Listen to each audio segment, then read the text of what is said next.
Hi, guys. Welcome to a special pre draft edition of Skoldiers and Spice. I'm Sally. Thank you so much for joining me on the Vikings First and SKOL Network. In less than 48 hours, I will be living it up at the Vikings draft party.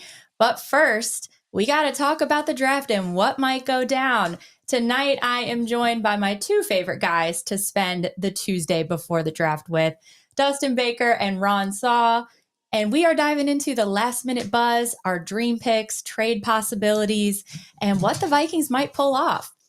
And fingers crossed, we might even have a former Vikings first round pick join us to share his draft night story. And so we got a lot to talk about. It's draft week. I am so pumped. Let's get into it.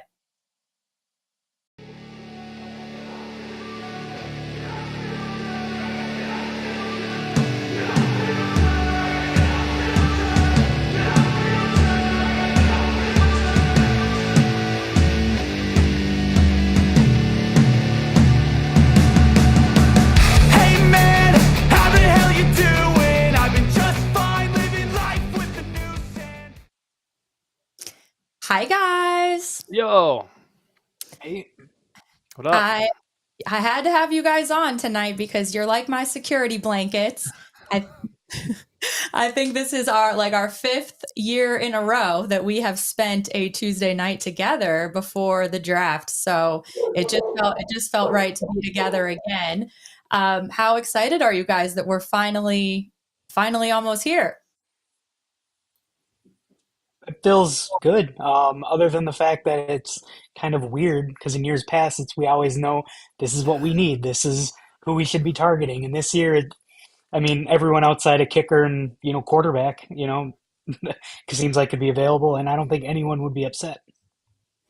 I am really excited because we can solve the mystery. We have, I can't remember the last time where we're like, yeah, they're probably drafting a blah, blah, blah.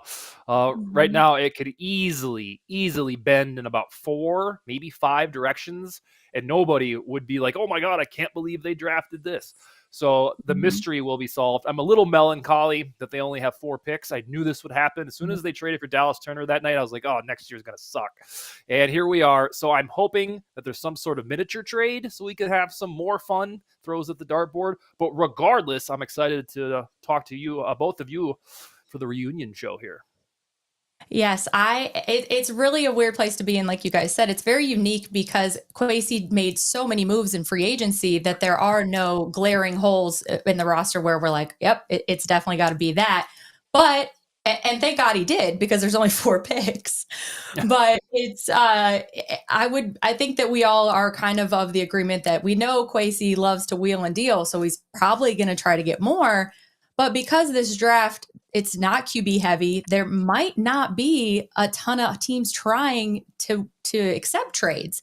So there might not be a lot of moves to make or a lot of teams trying to give much up. So, Raun, how likely do you think it is that they're even going to find a trade partner? From everything I've heard, which I'm sure is the same that everyone else has, it's going to be hard to trade down, like whether that's the compensation that you're going to get. But this is one of those years, but it seems like they say it every year, but it stands out a lot this year where from 15 to 45, like it's, coin Mm-hmm. flip on those players talent wise. So for a team sitting in the 30s, they may not want to give up that extra compensation to move up, which would make it hard for the Vikings. So we'll see. Hopefully there's a happy medium there where if you're giving up a little bit of value, but you're still adding something later and getting the guy you want, I'm all for that. But only time will tell, I guess. In probably about 50 hours, we'll have that that answer. I I am not paranoid about the trade back angle because as of late, the last week and a half, 2 weeks, Jackson Dart has been firmly talked into round one. And we've even flirted with Tyler Shuck and Jalen Milroe and these dudes nibbling at round one. I don't think that'll happen for those two. But between the Browns, who are going to stick and pick at Travis Hunter, the Giants, if they don't pick Shadur Sanders at 3, if Shadur continues to fall himself, the Jets still might need a quarterback. The Rams might want to leapfrog to make sure they get one. I think the Vikings' 24th pick will be prime territory for some kind of trade because some team's going to want to get Jackson Dart. So when we started this process in January, I thought, oh, for sure, Kwesi's going to trade down to about 35. We'll get several picks back. Now I hope that he stays within that first round because I'm starting to get paranoid. If we get too far back into round 2, we're going to get some moron. So I hope that they don't fall out of round 1. The Eagles have plenty of picks to go play with, go figure. So I don't think he'll have a huge problem finding a trade partner. The one to keep an eye on that I keep thinking about is the Browns at number 33, the first pick of round 2. Kwesi came from the Browns, the organization. He is buddies with Andrew Berry. And if the Browns, they're going to need a quarterback if they pick Travis Hunter. They can't go into a season with Flacco and Pickett. If they want to get back into round 1 at number 24 for Jackson Dart, Andrew Berry can call up his buddy and trade, probably the 33rd pick and then maybe a couple 4th rounders. And then boom, Kwesi would have all day Friday to plan his next step, the guy he wanted, or listen to the best trade offers on that one. So I wouldn't rule out the Browns as a deal with the first pick of round 2. Okay. How many quarterbacks do you think are going to go in the first round? I think it'll be 3. I don't think it's a bold prediction anymore to say Jackson Dart's going in round 1. So Shadur is the great mystery. Like, he used to be a no-brainer in the top 5, top 10, and now it's like, oh my God, is the Steelers going to take him when he even gets there? So I think 3. My bold prediction is Travian Henderson could sneak into round 1, so there'll be 3 running backs as well after Genty and Omarion Hampton. So I'll say 3 quarterbacks. Okay, so I was going to wait to bring this up, but we don't know. We don't know when Bryant McKinney's going to show up, and somebody already brought it up in the chat. I've got to start with Raun on this subject because, Raun, I haven't talked to you, so I don't know what your opinion is on this. How soon after the draft do you think we will have an answer at what is going to happen at the QB2 position? Oh, geez. I mean, it'll have to be soon after, but it's one of those, I know, like, I've heard you talk about it before. It sounds like no other fan base is actively talking about the QB2. We've clamored for years to get a young guy and then develop him and see what happens. And now we have a young guy who sat a year. We could develop him and see what happens. And everyone's bitching and complaining about, we don't have, Joe Flacco sitting as a backup to hold the clipboard. Like, who cares? I'm sure they'll find someone as long as it's not Sean Mannion. But if anything were to happen, like, to JJ, like, tank for next year. Who cares? Because you're not winning a playoff game with any of the available quarterbacks anyways. So JJ gets hurt, lose the rest of the games, and get better draft picks for next year. What would you do if Aaron Rodgers joined the squad? If he joined as a backup, all for it. Like, I don't want him as a starter. I don't care. Like, it's not like the same with Favre year when we had no other quarterback that was worth a damn on roster. Like, we have a guy that was top 10 pick last year. So if Rodgers wants to come in and be a backup and be that insurance, I'm all for it. I don't care about, if I hated him or if he was with the Packers or if he's a jackass and, everything's about him. I don't care because he is a good quarterback still. But I don't think that at the level, his maximum level is worth sacrificing the growth that you can see out of McCarthy. All right. I was expecting a more passionate answer. I'm not going to lie. No. I watched my team turn into to get Sam Darnold and Daniel Jones. So unless we get Zach Wilson in the next couple of years, my quarterback trifecta of shit list is already gone. You guys, I'm not even joking. When I just got up to go grab the printer and get some water, I knocked the Sam Darnold candle off the table and it broke. Oh, man. I didn't pick it up. I meant to pick it up to show you. I know, right? But Dustin, how long after do you think that there will be a QB2 answer? I'd say probably Monday or Tuesday. Here's the perk. Really? Here's a perk of not having a QB2 right now. Nobody else needs one. So it's not going to be a sprint to the wire to call Carson Wentz. And I think that they might already have a handshake agreement with Carson Wentz that said, look, homie, we can't sign you just yet because we're going to lose a draft pick, but we're going to call you Monday after the draft. Can you hold out for us? And he says, sure. I think that works. Otherwise, Tyler Huntley would be decent. One thing we keep even glossing over is the Vikings usually enter the summer with 4 quarterbacks, like 3 ones we know, and then a 4th guy who's kind of a schmuck. And so we could find one on the UDFA wire, and he would live on the practice squad.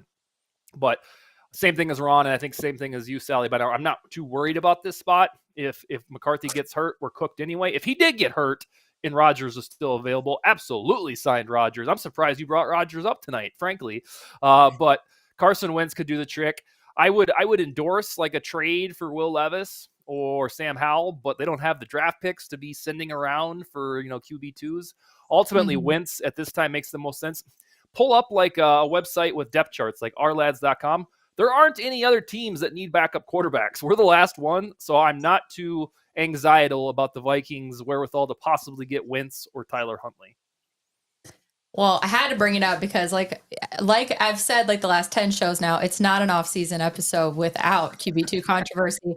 I didn't know Ron's opinion, and also the chat is popping off about it as they do, but I don't know. I am kind of I don't know. I'm more into the conspiracies than I was the last time we talked. I think, Dustin, I'm Okay. getting a little worried now that Joe Flacco's gone. What are we gonna do? I'm stressed out. Look at it this way too. Like, if anything were to happen to JJ, Kwesi has shown that he will make an in-season trade. Like, even Yeah, the Dobbs for the 3 quarters that he was brilliant. Nick Mullins, like right. there'll be another team out there that's looking to unload someone for a contract or for Yeah, any sort of draft pick. So let's yeah. pump the brakes on on that necessity right now. Yeah, well, let's get into current events. Let's get into what's going down in 48 hours or so. Dustin, before we went live, you were mentioning how it was interesting how the fans and the experts are not in agreement. They're very far off, and that was something that you don't remember being the situation in the past. Why don't you talk a little bit about that? Absolutely. Thanks for the cue. This is wild. All right. So I am so much of a Vikings nerd that I keep a log of the people that have gotten mock drafts right in the last 10 years for the Vikings. And there are dudes out there that have got like 7 out of the last 10 Vikings drafts right. All of those guys are saying Nick Emanwari, a safety, or Malachi Starks, a safety. And I mean, I get it that Harrison Smith's going to retire, but I cannot remember this stark divide between national punditry, and these are guys that know their stuff, universally taking a safety for the Vikings at 24, whereas our fan base, me included, is like, yeah, I don't really think that's a huge pressing need. We think defensive tackle is better for the long run, building the trenches, getting a younger guy in the middle of that line. I think what happens is these mock draft guys, again, very good. I think they look at the depth chart and they say, who the hell is Theo Jackson? They clearly can't start that guy. But you listen to Harrison Smith talk glowingly yesterday about Theo Jackson.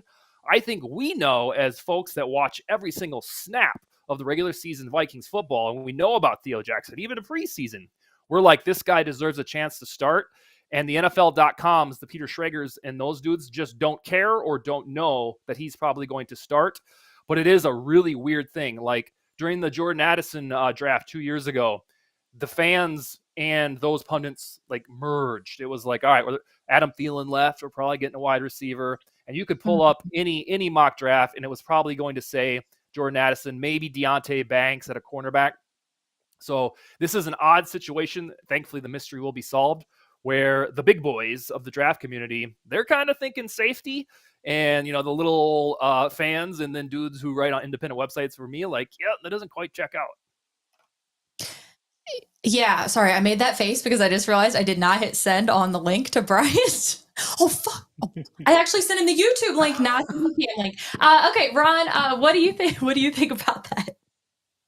Well, so I'm kind of with Dustin on this. I know that that's kind of the names, like Starks and Eman Wari, but I look at it and look at the history of the way the Vikings have operated. Like, go back to Josh Metellus when they signed him kind of before his breakout. Like, Cam Bynum obviously was a mid-round pick. Like, outside of Harrison Smith, and then obviously they whiffed on Lewis Seen.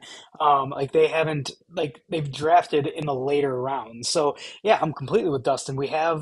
We may not have 3 high-end guys, but Harrison's obviously on the latter end of his career, but still a very solid contributor. Josh Metellus is probably one of the more underrated players in the league, and the Vikings know what they have in Theo Jackson because they gave him money that was warranted of a, not necessarily a high-end starter, but of a starter level contract. So I trust them because if you look at it the other way, they could have probably had Javon Holland. They didn't sign him. They probably could have had other safeties, and they elected not to. So I don't see them in a year where draft capital is at such a limited basis where they go and look for that hairy replacement at this point, because I think they tried that with Lewis Seen, and I don't know if they're a little gun shy, but also again the emergence of Josh Metellus, and then you look at probably how they talk and how they think of Theo Jackson, that maybe that's not an imminent need. And then in the third, fourth round, there's other safeties that you could potentially look to draft and develop at that point.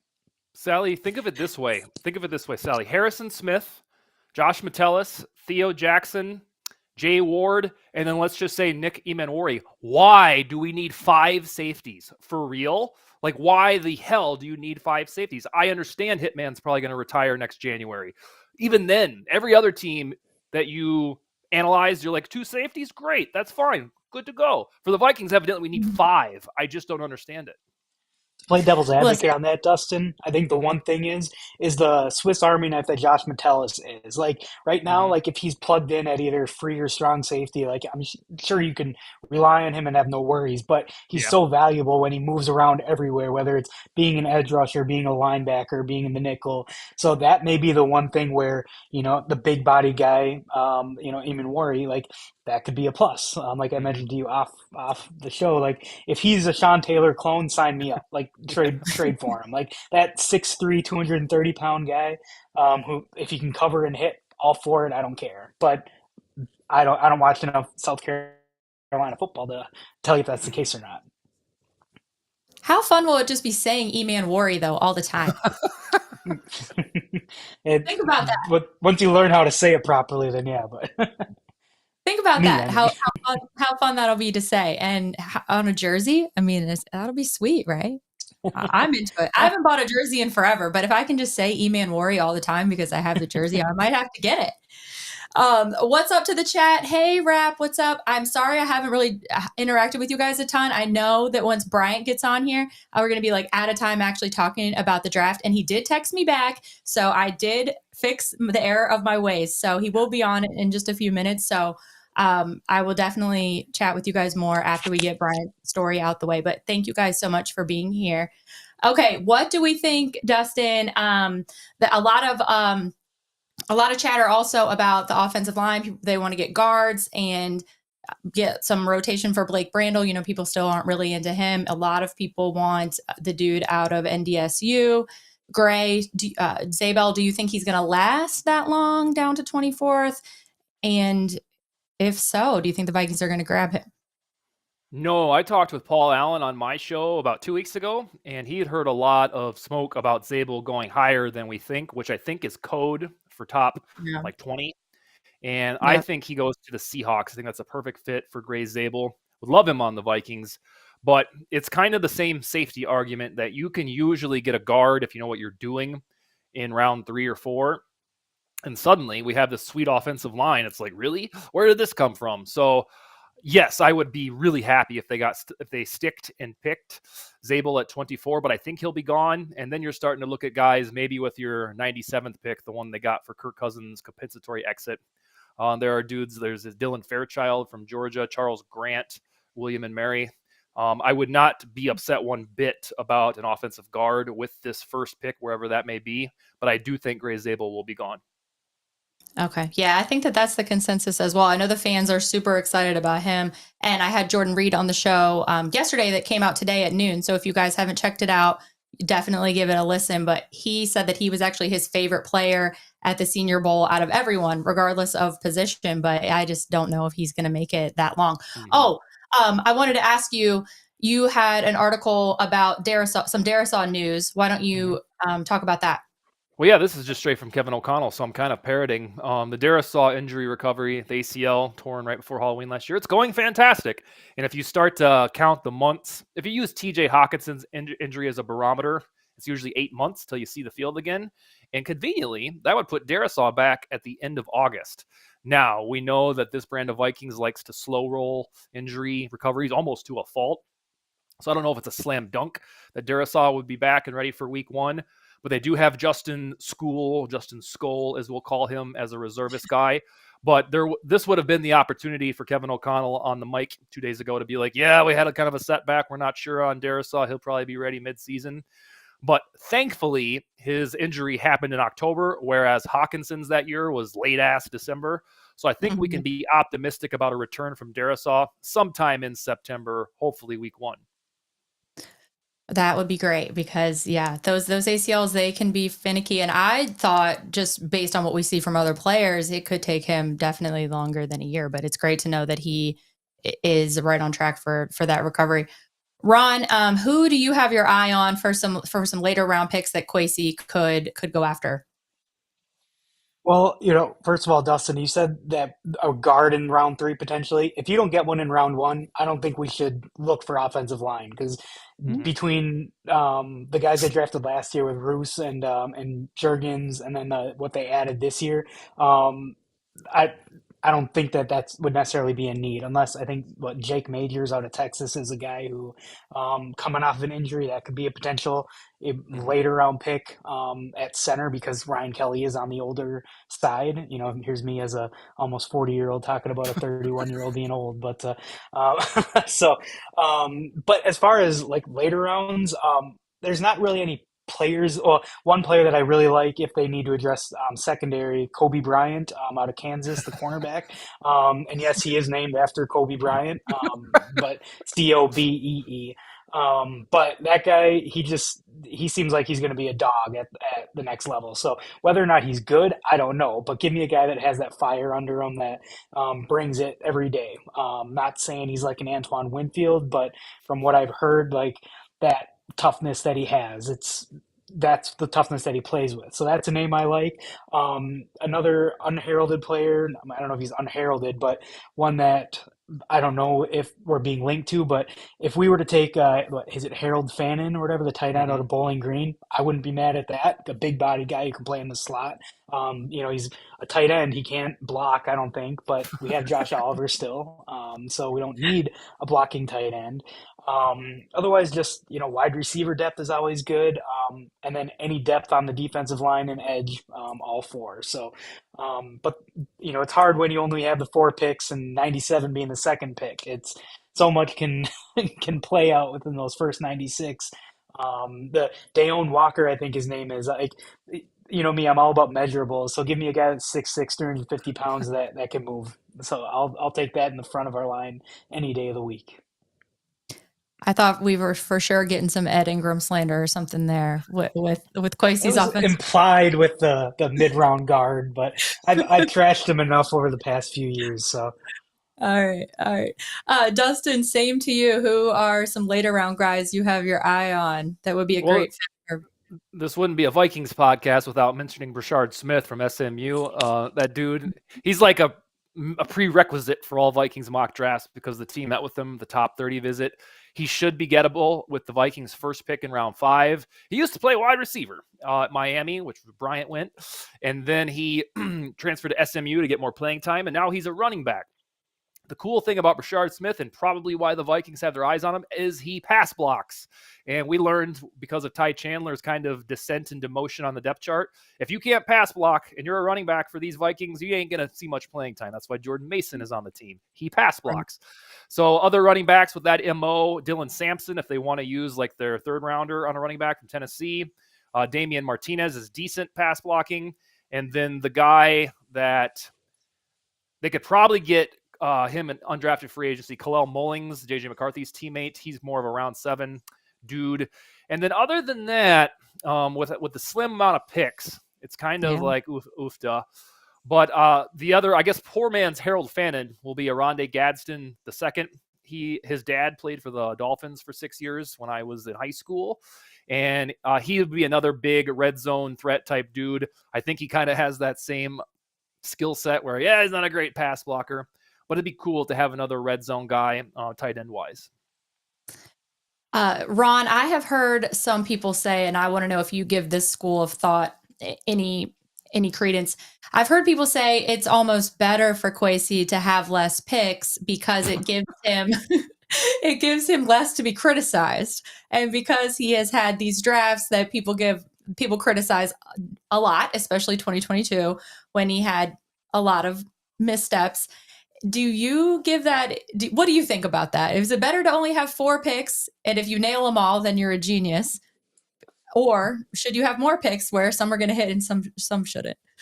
No, I mean, like if you haven't had a good history of drafting, you want as many picks as possible. You want to be able to throw darts. Like, I mean, just saying that, well, one, like he's learning still, like he's learning what works, what doesn't, what translates from college to what, doesn't. But also, like, if quote, if you yourself think you suck at something, you want as many chances to rectify that as possible. Not because now it's almost the opposite, where if he doesn't hit, like that's even more of a blunder than if he has 12 picks and only two are starters. So like if he misses at 24, and also I'm more worried too because I don't like his trading of draft picks because of, again, go back to the year when we could have had Kyle Hamilton, or the guy I wanted, Jordan Davis, could have had that and turned it into Lewis Seen and Andrew Booth, and then drafted Ed Ingram and all these other players who are no longer on the team. So that's where I don't trust him to make the right decision of trading back if the right offers aren't there. We almost had that a couple years ago with Addison until Kevin O'Connell basically pounded his fist saying, no, we need to take Jordan Addison. So, I mean, overall, I trust Kwesi as a GM. Like, everyone makes mistakes as a GM. But, I'd rather him, if we had all the picks in the world, like, at least you're going to hit on something. Unless you're the Browns, I guess. But Dustin, I have heard a lot of theories that the Vikings a potential trade partner for them is going to be the Lions at 28. And it drives me absolutely crazy when Kwesi does these in-division trades. Do you see that as a possibility? No, I haven't heard those, and I've written ad nauseum about all inches of the draft, and I have never once put the Lions in one of my would-be trade proposals because I think he learned his lesson that you don't do that. There's multiple reasons not to do that, and you found them out in 2022. I will say on Kwesi's draft acumen, like the 2022 class was bad outside of Jalen Naylor. It's rough. But after that, I think Mekhi Blackmon is good. We know Jordan Addison is good. We're going to get the almighty verdict on J.J. McCarthy.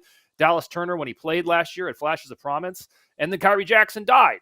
So I don't think that you can like just look at the guy and be like, well, he can't draft. Like, I don't get how he completely is put a towel on him with that label on it. He had a bad draft in his first one. He got his scouting department. And I think since then it's gotten better. And his entire legacy is tied to J.J. McCarthy right now. So as long as McCarthy turns into a top 12, top 10 guy, that's all that really matters regarding Kwesi Adofo-Mensah right now, is if he hit on the quarterback. And I think his draft picks have improved. Yeah, I agree with you. It's kind of unfair because of those things that you just mentioned. But yeah, people are never going to get over that Lewis Seen, Kyle Hamilton situation. And hey, we were there at that draft party till the bitter end for pick 32. And you guys, I think that this Thursday, if you're going to the draft party, could be the same situation. We might be there late again. I don't mind because I love to socialize. That's what I'm there for. If you see me there, I'm hoping to do some fan interviews and stuff. So please come and say hi. Even if you don't want to do a fan interview, please just still come and say hi. But it could be a late night. I hope people don't go crazy again and start stealing signs off the wall and stealing pillows off the couch and everything else, you guys. Not a great look. But you should come still anyway and come do the Vikings yard sale or garage sale and all of that stuff. But Raun, what trade partners would it piss you off if they did more in division trades? I mean, that 2022 draft, he traded with the Lions and then he traded with the Packers in round 2 right after that, like back to back. Like, what are you doing, man? And he traded with TJ Hawkinson also, which okay, fine, but like that was more draft picks given up. right. See, I don't care so much about in division picks or trades or whatever, unless it's a simple fact. Like the one with the Lions, the reason it irks me is because they were moving up so far to get the guy that they wanted. That's the only thing. Like where it's like when you're picking was it 11 that year? Like it's not like you're picking 34 and you're moving back to 43. Like if it's a higher end draft pick, like you got to be a little more cognitive about what's going on there. Later picks, I'm not too concerned about because, again, like I think the Lions have what do they have 2 picks in the 50s or something like that? Like, I mean, if you're also able to look at it and hold a team quote unquote hostage, like I'm not saying it's going to be the Lions, but say the Browns want to move up and come get whatever quarterback that is, like, if you can kind of hemorrhage them for picks because they need it more than you do, I'm all for that. And I don't care if it's the Lions, if it's the Packers, if it's the Bears. Like, unless it's a guy that you're looking to take, it shouldn't matter because you would have to look at it from the sense of maybe the guy picking behind you at 25 is willing to make that trade anyways, and they're still getting their guy. So if you're Yeah. able to maximize the value, it shouldn't matter who you're trading with. Yeah, I guess it's a unique situation. You got it's a unique situation this year with only having 4 picks too. Maybe beggars can't be choosers. You guys, Right. Brent should be joining us in just a few minutes here, so stay tuned for that. I'm going to have him. We haven't talked to him in a while, and also have his draft story. Speaking of the division, Dustin, do we have any idea what maybe the Packers or the Lions? Well, oh gosh, I mean, I feel kind of worried about the Bears now after they won the offseason. Well, I guess they tied with us for the offseason. They often do win the offseason, though, so that's not really a big deal. But do we have any idea what they have up their sleeve for Thursday night? My one thing out of this entire draft is do not let Ashton Genty go to the Bears. That's the one thing I do not want to happen. I'd sacrifice a lot to make sure that doesn't happen. I don't think it will. I think Genty will go to the Raiders, for example, and that'll be that. The Bears, other than Genty, that prognostication has been all over the board. They could get an edge rusher. They could get Tyler Warren and just get really rich at tight end. They could get an offensive tackle like Kelvin Banks. So they're going to get a good football player. That's what happens when you stink, and then you have the 10th overall pick. The Packers is going to do something very Packerish where they're going to find some 21-year-old who maybe he has that really, really sweet athleticism, but they don't need him right away, so he's going to sit. So, I mean, I can see an edge rusher there, maybe even an offensive tackle if that falls any further.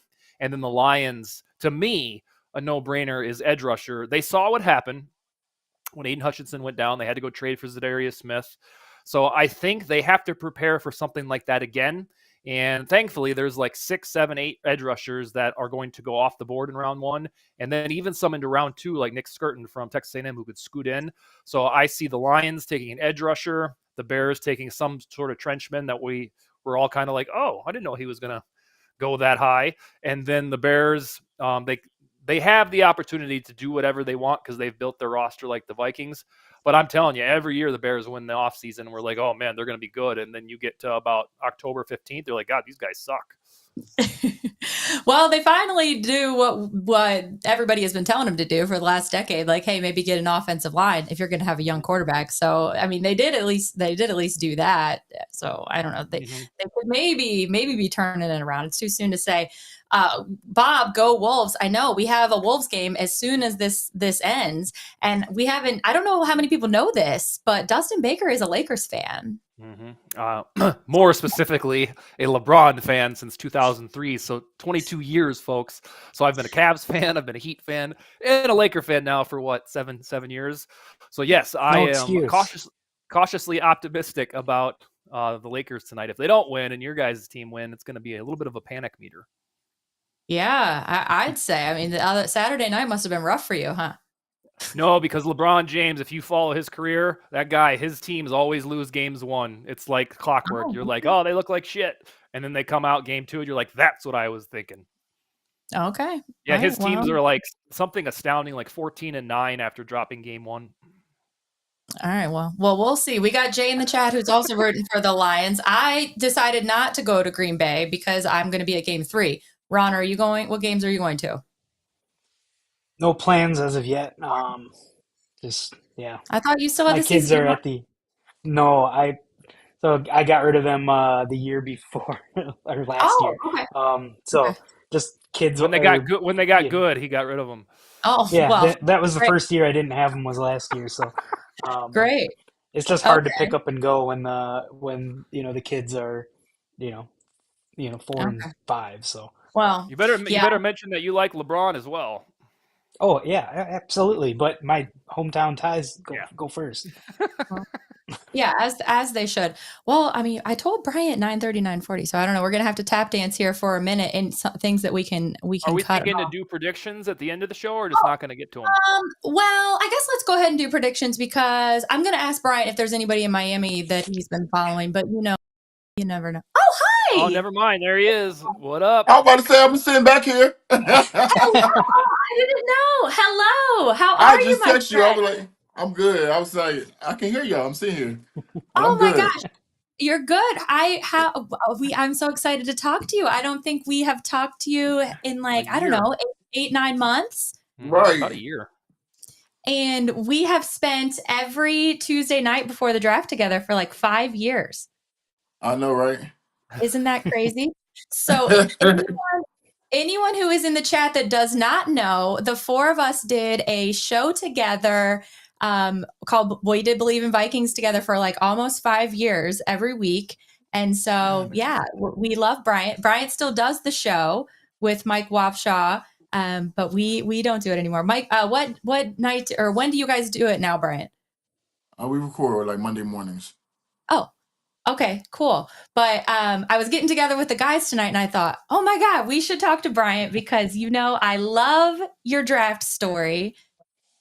It it just makes me laugh so much. So if you don't mind sharing it, take us back to 2002 and yeah, well, just walk us through it. What was it like?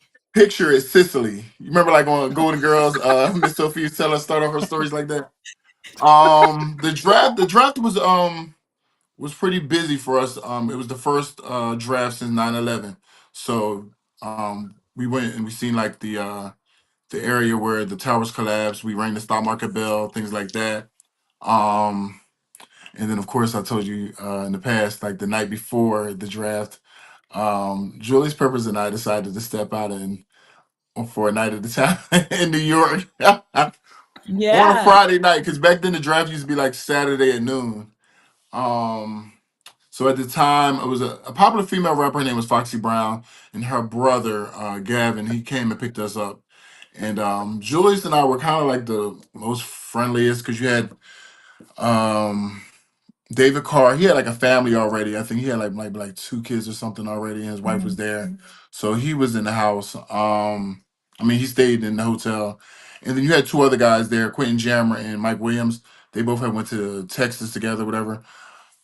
I don't think Mike liked me because we both played. We were both offensive linemen, and Queen would only speak to me when Mike wasn't present. And I was like, okay. So me and Julius, we kind of like hit it off, and we were cool. So I was like, hey, I got Gavin coming to pick me up. Let's go out for a little bit. We went out. It's like three clubs later. Get back at like I don't know 5 or 6 in the morning, and we have to be up. And the draft started at noon, so it was like we had to probably be ready by like 10. But like we're like tired, and I heard Hungover, the phones ringing. Hungover too. I still heard the drunk. phones ringing, and then somebody came. They sent somebody to my room. Like I had the latch on the door, and that's how I know they can still get in your room with the latch on the door. Somebody clearly got in my room, security got in my room, and then they see me like sprawled across the bed. But I heard him say, "Oh my gosh!" I said, "I'm up." I don't know if he thought I was passed out. I don't know what he thought, but like I heard him, and it was like I wasn't facing. I was like just laid across the bed. And he was like, "Oh my gosh!"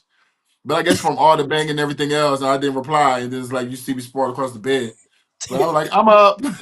It was like everybody's waiting on you. So I heard, but I had to get dressed. And when I got like on the shuttle, like I see everybody like looking at me like, so I'm like, oh gosh, I must be the last one. So as we're riding, I'm like looking around, I'm like, I don't even see Julius though. So we're headed to, Madison Square Garden, and then so when I get off, I'm like looking for him, like, no, I don't see him. He wasn't on the shuttle with us. So we're sitting there at our tables and everything, and I'm like, dang, he's still not here. Like the show starts in like 20 minutes. And I'm gonna say like within like the last like 10 to 15 minutes, he comes strolling in. I'm looking at him, he's looking at me. Like, I thought I was the last one all this time. He was even worse than me. And he was the second pick, so he got there like right on time. To get ready to be called. But it was just funny. We definitely had a night on the town, just us two, because everybody else Yeah. kind of like stayed and did their own thing. And We enjoyed ourselves in New York, but it was a great experience. Oh, Did you and Julius have battles back in college? Because North Carolina and Miami, were you guys in the No, same conference at the same time, or no? no. In college, no. Okay, A lot of fans wanted us to, to go against each other because in that draft we were both. It would always fly back and forth between rankings 'cause they rank you. right. Um, and we were always like one or two. Like we would go back and forth between being ranked one or two, both of us. And we actually did like a cover together, but we didn't do it at the same time. Okay. Well, he Um, wasn't eighth in Heisman voting that year, so Oh, that is true. But people wanted to see us go after I went against the White Freeney. It's like people now want to see me and Julius Peppers go against each other. But no, that didn't have. I didn't play against him until to the league. okay. okay. So you guys are at, is it at a hotel or is that a convention We center? stayed at the W Hotel. That's where we stayed at the night. Like leading up for the draft. Where's the draft at though? Radio City Music Hall. Oh, even Oh, back it was then? music hall. Okay, I didn't know it was Madison Square Garden or some Ready City Music Hall. Oh, okay. Okay, All right. So I it's think so. live that's on where I TV. was.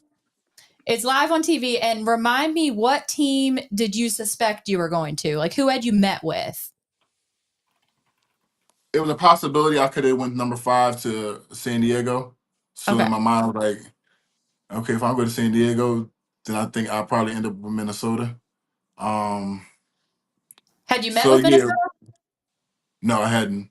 Oh, okay. I didn't. I hadn't met with them. So if I figured if I got past like if San Diego didn't get me, San Diego ended up getting Quentin Jammer. So um, once he went, I was like, okay, I think I'm probably end up in Minnesota.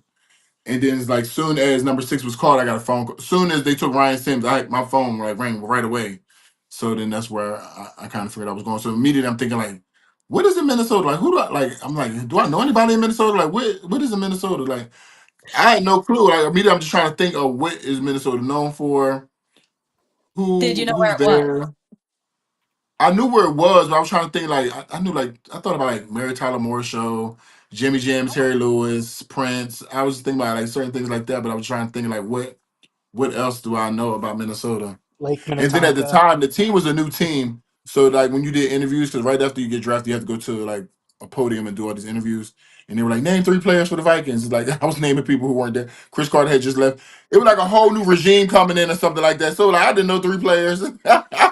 I like Randy Moss, Dottie Culpepper, Chris Carter. No, he just left. I'm like, I feel like I named somebody else. They be like, he just left too. And I'm like, well, I don't know who's still there. You were the very first player that Mike Tice drafted Yeah, yeah. because it was his first year as head coach. So that had to feel pretty cool that, Mike Tice being an offensive line guy picked you, right? Yeah, it did. It was cool, and I feel like that's why me and him probably got along so good too throughout the years. I wish he could have stayed there longer. I feel like it would have worked out better for myself. I know. And thank God you weren't in the 2023 or the 2003 draft because then he might have forgot to pick you. He might have forgot to pick you. Right. That stemmed from I feel like that stemmed from Red McCombs not want to pay the number 7 pick again 2 years in a row. Oh, you think it was a conspiracy? I definitely think that was something to do with like the slotting and things like that. God, think about how that That's what shit I've wouldn't heard. fly today if a general manager is like, no, we're not going to spend the cash on that guy. Oh, I never heard that theory. Oh, so is That that would what never happened with fly. you? Not with me. I was Oh, 7. And I'm pretty sure they well, want to have the 7th pick again the year behind. Like you know what I mean? yeah, but is that why you had your holdout situation though? Not want to pay. Yeah, so I already know He, they he the wanted year a penny after more than what was the it, Roy number Williams the behind number him? the guy behind It me was the guy number 8th pick. I just said it I was just take 1 cent more because it's supposed to be slotted. And they're like he got right. overpaid. And I'm like well I have nothing to do with that. It's not your So fault. it's not his Oh, Oh, yeah. contract got done before mine. So it was like okay, and that was kind of the argument between 6 and 7. yeah. Oh my Sally, God.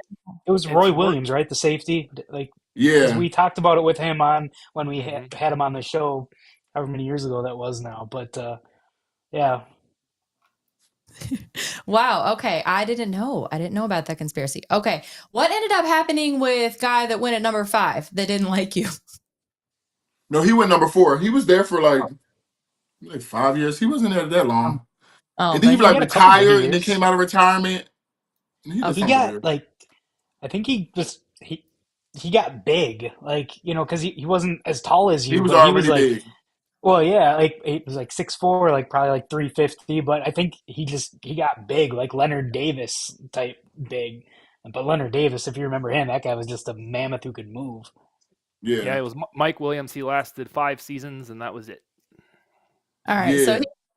he's no Pro Bowler that never missed a game due to injury. No, but Still then when I got Pro to the Ravens and we were making a Super Bowl run, they had did like a whole article on how they should have took me over him like years later. This is like year 11 for me, and now they're doing an article like we had opportunity to take McKinney. We should have took him. Then I was like, well, Well, y'all saying this now? I'm so late. that's one of the things, like, because obviously, we've got to know you pretty well over the past few years. Like, how was that, like, with your career in college? And again, like, I've never seen an offensive lineman finish eighth in Heisman voting the way that you did for one of the best teams to ever play. How did they justify taking another offensive lineman over you, like, in all the awards, everything you had, like, and then, like, I don't get that. It Like, if really we look at a did. draft It didn't now, really justify it all because it didn't really pan out well. So I don't no, understand it right? either. But how was it that you weren't the consensus top left like premium position, like Whoever premium was in charge everything? of that for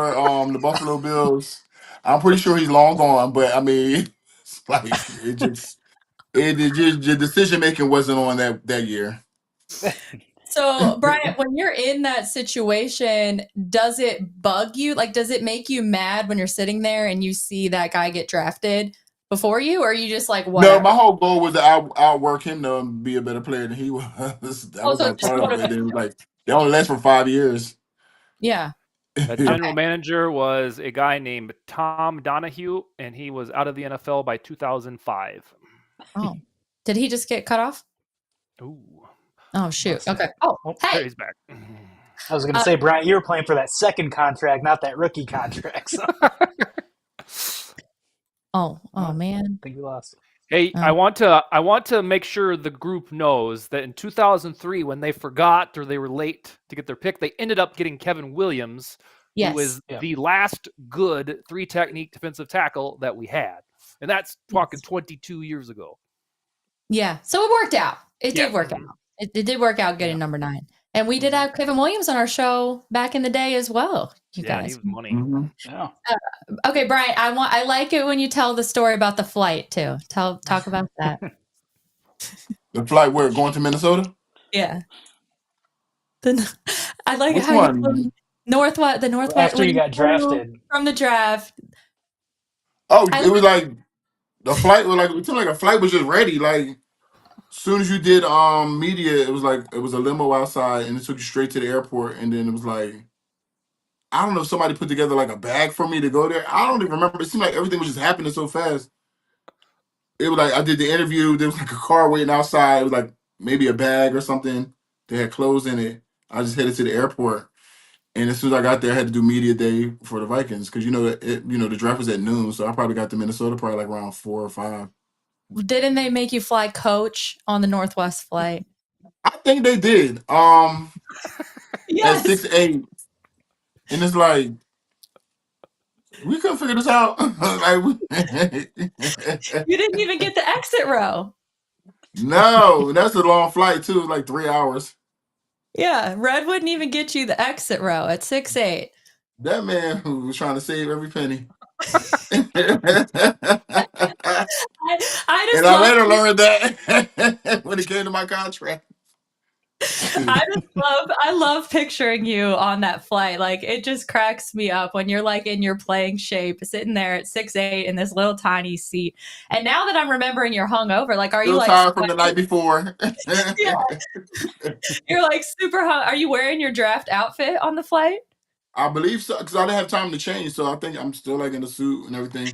But somebody must have prepared a bag or something because I was able to change clothes when I got to Minnesota. Yeah, and you're hungover, you're sweating, and you're just in the little tiny seat. It's Right. it's crazy. Well, what else? What else do you remember from that day? What else do we need to know about? Who? So, okay, back then, is the entire draft in one day, or was it still multiple days? No, it was 2 days. It was Saturday and Sunday. Okay, So so it you might have flew been like there. the first 3 rounds maybe on Saturday, and then the rest was on Sunday. Oh, okay, so Sounds you right. flew there by yourself then. Yeah, I was. When I tell you, it was like after I got off the stage from press, it was like everything was like timed up perfectly, and it was Oh, in the okay. car, and then it was go to the airport and on a flight. All right, you're at Winter Park. Okay, well, anything else you remember that you want to share about it? I mean, that's pretty much it. It was like it was just so much like a whirlwind. Just like everything was just happening so fast. Like go here, do this. It's like it was a lot. It was a lot to take in that one day. See, at least now it's at nighttime, so they'll probably fly in the next day. But for that, like to be a morning thing and then it's at noon, so there's definitely plenty of flights to get you there that same day, have a press conference, go to sleep, get a playbook. It was a lot. Then how long are you there? How long are you in Minnesota after that? I think I left Minnesota like the next day, like Sunday. Oh shit. Sunday. Yeah, I wasn't there long. It was really there to do the press conference and that would get, take pictures, things like that. And then I was back on and then until it was time for minicamp. But I Did believe you I go got a out? playbook. Did you go out that night? No, I didn't go out up there. I Oh, wasn't familiar with anybody or know anything to go anywhere. So all right. I that was had to ask, had to ask. All right, Dustin or Ron, you got anything to catch up with Brian about? Otherwise, I'm going to hit the chat. So, Not well, anything Brian, I was going to specifically ask on this. you if you're. Oh, Dustin, you go ahead. No, I said not anything specifically. Oh, well, I was going to ask, like, Brian, if you've been following kind of the offseason with the Vikings, with what they've done. Obviously, you being an offensive lineman and then living in those trenches, the Vikings invested heavily, obviously, in D line and O line, getting a new center and guard, and then two defensive tackles that have been, all pro caliber players. Like, what do you like most about what the Vikings have done in the offseason, as far as like what sets them up going into this new year with the new quarterback? if I'm correct, the center and the guard they came from the same team or they played with each other before, right? Indianapolis, Yep. yep. Right. So that was good that those two guys are familiar with each other. So it doesn't take a whole lot of like everybody getting familiar. It's like just like one position, maybe one or two instead of the whole line. I like that. I like that they're trying to work on the trenches because everything starts up front. So I'm glad that they're kind of focusing on that, and then everything else they can kind of get with the draft and some free agency and stuff like that. So I kind of like the direction they're going. Are there any Miami guys that you have been watching that are going to be going into the draft? Well, Cam Ward, so hopefully he goes number I think you, one, of I think you course. will. Yep. Restrepo. I mean, it's a couple guys though, but right now the talk of the town down here is Cam Ward for sure. Mhm. All right. Let me Is So, that grab something real quick. Give me 1 second. I just gotta grab something real quick. oh yeah, sure. Yep. Sure. I just asked Dave if we could go a little bit longer so we can ask Bryant some more questions from the chat. But yeah, I just love Bryant. Just cracks me up, man. I'm, I was gonna say, like Dustin, you were mentioning the Chicago Bears earlier. There was one thing one question I had about the Bears. Did they give up the North yet, or is it still theirs? Like Well, I haven't heard lately. But yeah, no, they're not going to relinquish it, so we're kind of screwed with those okay, fourth damn. place finishes. right. Exactly. If you guys got some questions for Bryant, drop them in the chat because we're going to stay on a little bit longer. All And right, since Dustin, we're not gonna get to it at the very end because we got Lakers Wolves, I predict the Vikings will trade back to either 30, 31, or 32, and ultimately draft Walter Nolan. I think it's going to be a defensive tackle because they need a youth injection. This draft should be about planning for 2027, for example. And I'm convinced. I started the offseason thinking cornerback was going to be it, but they have Byron Murphy Jr., Isaiah Rodgers, Mekhi Blackman, Jeff Okudah, and Dwight Glothren are all 27 or younger. And they can always sign Asante Samuel if the little rumor is right after the draft. So I think the pick is going to be a defensive tackle. And Walter Nolan, I think, balances where they'll be on the big board after they do their little trade back. So put me down for that prediction. I love that. Ron, do you have one? What's your prediction? Well, I think 100% that they're going for the trenches. I don't know if it's offensive line or defensive line, but yeah, Walter Nolan has been the guy that I've loved since the draft process started, and Derek Harmon. So I wouldn't be mad at either of those two. But I also, for me, Dustin, I don't know if you or what your thoughts are on this, but like I would have no problem staying at 24, drafting whoever's there, and Mhm. then I'm one where kick the can down the road. Like if you tap into next year's draft class and move into this one, I'm all for that because like if you're looking to maximize the window we have now, like and getting McCarthy set up for success, why and you if there's multiple guys that you love, why not go out and get them now and stack this roster for and just do that every year. Every year trade the future first to get back into the next last of this round until it's the year that you suck and you have a top 5 pick. I think that is a palpable option because we already saw him do it with Dallas Turner. So if he felt the fruits of that labor, why not again? All right, guys. Well, Brian, if you have a few more minutes, like 10 minutes or so, I'm gonna ask you a couple questions from the chat, if that's cool. Yep. All right, boys, if you need to drop off for the Wolves game, then that's totally cool. If you don't feel like sticking around, that's totally fine. I'm good. Okay, all right. JV wants to know, what is your favorite memory about your time in Scranton, Pennsylvania? They had they had a spot called Goodfellas. They had made good like cheesesteaks and things like that. Then you had the University of Scranton that was over there, and they used to have this thing called Kegs and Eggs on Saturday mornings. Like I don't know, a certain time of year they would do it.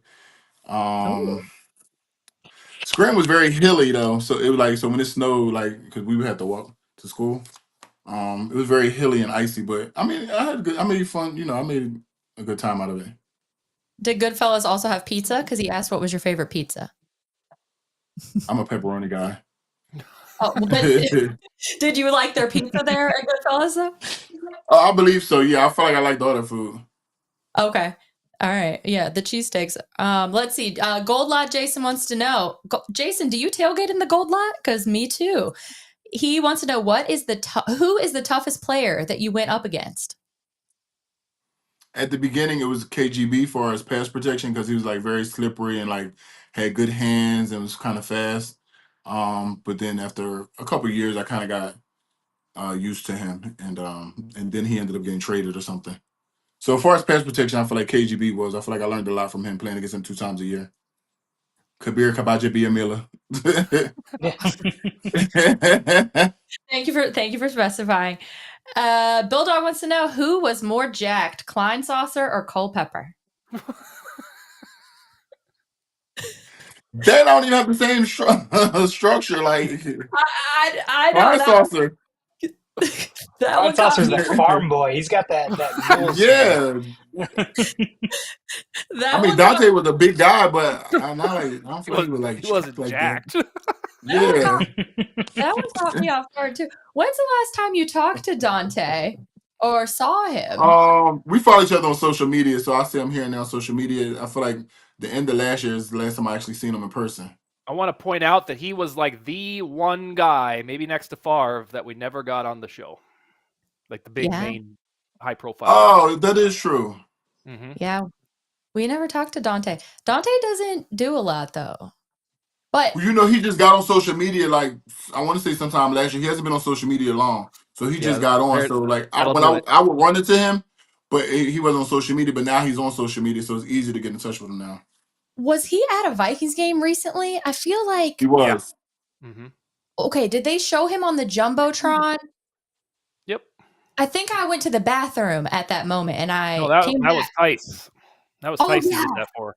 It was Tice, and it was And the you were Atlanta criticized game. by me. It was the Atlanta game, right? Yeah. Yep. And I was like, "Oh, there's your boy," and you're like, "Who is it?" I was like, "What do you mean, who is it?" You're like, "I didn't even see him." I was so upset, Bryant. You know how much I love Mike Tice. You know that's my boy. When we had Mike Tice on the show too back then. I saw someone ask about Mike Tice in here, a good question about him. Oh, Dan wants to know, what did Tice say?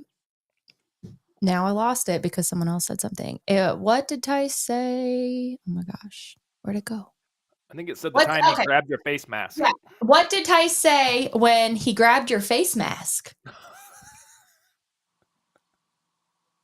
I don't remember that. I'm gonna say when he grabbed my face mask. Yeah, I don't remember that. Refresh our memory there, because that's a spicy question. We gotta Gary I wants to definitely don't remember what he said because I don't even remember him grabbing my face mask. you would think you would remember something like that, right? Yeah. It We doesn't seem know like it a wasn't. Tysian thing. We know it wasn't a false start. No, I'm not Ryan Cook. Ryan Cook is at one false start again. Yeah, we know it wasn't a false start, so it couldn't have been that. It I couldn't don't have know been what he that. said. Gary wants to know, who was your best friend in Minnesota? You had a lot of friends, Well, so I Randy, right? did. I did. You know everyone. So. Me and Randy were really close when he was there at the beginning, but then like I got close with Chester Taylor, then AP and I got close, and then like Maweldy, Troy Williamson, um, Chavis. oh yeah, Corey Chavis. Yeah, it was a few people that I was actually like, super close with, and then they would come to Miami, of course, during the off season. Um, Smoot. Even like EJ Henderson, he came to Miami, and at the time, his brother was like in high school, but he was hanging out with us somehow. And Aaron, I got cool Yeah. with Aaron as a When he was high in. schooler, and he ended up being on our team, so he always would bring that up. oh, Sidney Rice too, Andre Allison. I hung with like a lot of people. yeah, you're a social One thing. butterfly. We got the Libra thing, Yeah. we're friends with Right. everybody. One thing, Brian, I remember, and one of the last times, that we had our show, I remember you said that you, like that playoff game against Green Bay, when you guys all took your afros out, you said that you were going to post, or Oh, that you had a stemmed picture, that you were going to from post a picture of you guys all that took your afros out, but you never saw that picture. I couldn't find it. But that stemmed Okay. from me just coming into the locker room that morning, and I was supposed to be getting my hair Right. braided or Friday or something. I was supposed to get my hair braided, and I came in with my hair out, and then Moss was like, "Oh, we're all wearing our hair out." And I was like, "What?" My plan was to get my hair America's braided. I finest. just came like this to work because I was going to get it done braided as soon as we finished, and then I just ended up having to keep it like that because now everybody took their braids out and we wore our hair out like that, and then it was like America's we had to finest make receivers on Sunday. right, and then we had to Is make that what they? sure everybody helmet fit too. So you had to put try your helmet on with your hair out and stuff like that too. But it worked. Oh yeah, Right. yeah, that seems like, yeah, that would be different. Who were you with at Bobby and Steve's? I can't remember. Marcus Johnson. That was another person I was cool with too. So Marcus Johnson was with me. That's what I knew you were. D-back, right? Huh? The cornerback, right? Or safety? D-back? No, Marcus Johnson, offensive lineman. Oh, the offensive line, Ole Miss guy, right? Yeah, I think. Yeah. Yeah. All right. Well, I guess. What else do we got, guys? What else? What have you been up to, Bryant? What you been getting in any trouble? What's going on with the players? Choir. They're coming down for my event. I have my mental health awareness event next month, May 22nd, here in South Florida. So they're actually going to come down and perform 2 songs for me. So that, and I'm actually going to Jamaica tomorrow. So I've been Are packing. you? So that's what I'm in the middle of doing. Okay. I've never been. One of my friends, her family's from there, and she was like, "You can't go till you go with me." So I'm finally going. And this has been like a 12 or 13-year thing of me waiting to go to Jamaica until the time lined up where we both go at the same time. So I'm finally going tomorrow. Awesome. That'll be Okay, fun. cool. Well, I'm glad you guys are still doing players choir stuff. You'll have to come on for a minute and promote your event for Mental Health Oh Awareness yeah. Month, because I'm going to be doing Mental Health Awareness Month all of May. That's what I'm going to be focusing on. I'm actually going to hopefully have Troy come on and share his story again, because me and Dustin always say that our favorite guest we had on all our 4 years on Believe in Vikings with You was Troy Williamson, because he was just so candid with his story and it was just really moving. So I'm hoping that I can have him on next month. Troy's a good person. Troy's another person who I used to hang with too, and his family. Like he had his cousins and his sisters and everybody. And they could cook too. Yeah, they are awesome. All right, Brian. Well, it was great to catch up with you. We got to get out of here because we got a Lakers Wolves game 2 to get to. But yeah, it was so great to see you, and we love you so much. We had so much fun. And good seeing y'all too. I didn't even notice that Dustin got out of here, but good seeing y'all too. Yeah. He had to get going. But you guys, this week we got a bunch of shows coming up on Vikings First and SKOL. Tomorrow night, the Real Forno show, regular scheduled time. draft. They've got during a draft special at noon on Thursday, and then a live show after the draft. So it's going to be a late night for those guys. And then they're going to be doing a show for the draft on day 2 and 3 as it's going on. So make sure you tune into all of that on Vikings First and SKOL.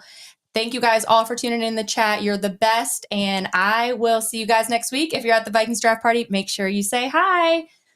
And then go to brianmckinney.com and learn more about the Be Major Foundation and the Mental Health Awareness event next month. Yes, absolutely. And tell them, and we've got Believe in Vikings, your weekly show with Wabi. Yep. All right. And follow him on all your socials because it's always a good time. Always a good time. You got to follow Bryant McKinney on all social media. You won't regret it. It's entertaining. It is entertaining. Well, what was that like? Within the last couple of days, like I saw you respond to someone. Like there was a fight that broke out, and I was like, "Is that my dude, Bryant McKinney, in the back?" And sure enough, there's B-Mac. And like, do you remember what was that they were all? talking about? I seen that on Twitter. I'm I like, don't know. where? Like, I don't know. It was just I saw you respond to it, and it was just a fight, and sure enough, there's you right in the back of like I don't know. so you see me in it? I saw you in it. Yeah, is that not it's you? I missed What was that. I Look at doing? it again. You were just sitting there, but there was some guy was just dancing, and then he sucker punched another guy. Oh, okay, yeah, I know what that is. Yeah, Yeah. one of my friends, Natalie Nunn, she does this show called Baddies or whatever. But she has a show called Bad Boys, and those were 2 cast members from her show outside of filming that Okay. got into it. Okay, because I didn't know what they were talking about. I seen somebody say that in my Twitter, and I'm like, "What are you talking about? Like That's where?" like, And then I thought but you I were never could see saying the like, video that they were talking about, so I was like, "I have no clue what you're talking about."